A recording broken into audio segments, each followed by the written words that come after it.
मोठा आघात झालेला असतो, तिचं मंगळसूत्र तोडलं जातं, त्याचा मणी काढून त्या मृत व्यक्तीच्या तोंडात देऊन मग अग्नी दिला जातो, बरोबर ना मामी? ही अशी प्रथा.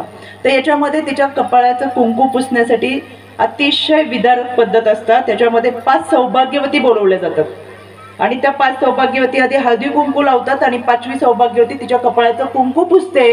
का? कायमचं तिने कधी कुंकू लावू नये म्हणून.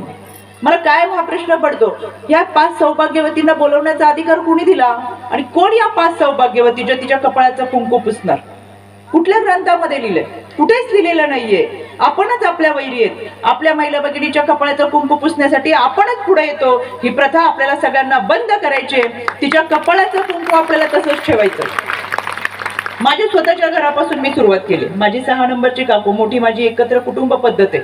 माझे काका वारले मागच्या वर्षी, त्यावेळेस मी सगळ्यांना घरात सांगितलं, माझ्या भाऊकीला गावात सांगितलं, कोणी काकूच्या कपाळाचं कुंकू पुसायचं नाही.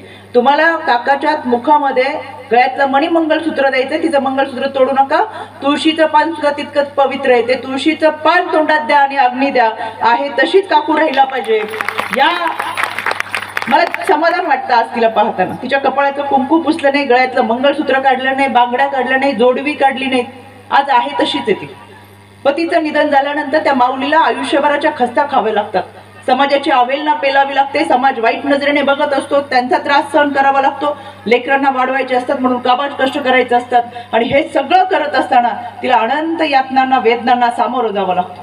स्वतःच्या भावना बाजूला ठेवून या समाजाची ती संघर्ष करत असते, लढत असते. त्यात तिच्याकडे समाज विधवा म्हणून पाहतो.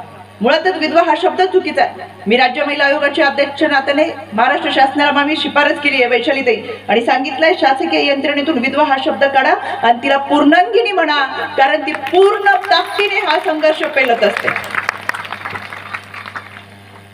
या समाजाची मानसिकता बदलण्यासाठी आपण पुढे आलं पाहिजे आणि म्हणून ग्रामपंचायतीच्या ह्या प्रथा बंद व्हाव्यात. वैशालीताई, आपण आता सांगितलं, पण गेल्या 2 वर्षापासून मी पाठपुरावा करते. आतापर्यंत राज्य महिला आयोगाच्या वतीनं मी सर्व कलेक्टरांना पत्र पाठवून प्रत्येक ग्रामसभेमध्ये बालविवाहाच्या विरोधातला आणि विधवा प्रथाच्या विरोधातला ठराव करा म्हणून सूचना दिलेल्या आहेत. माझ्या स्वतःच्या खडकवासला मतदारसंघामध्ये 29 ग्रामपंचायती आहेत. माझ्या 29च्या 29 ग्रामपंचायती विधवा प्रथा मुक्त आहे. एकाही महिलेच्या कपाळाचं कुंकू पुसलं जात नाही.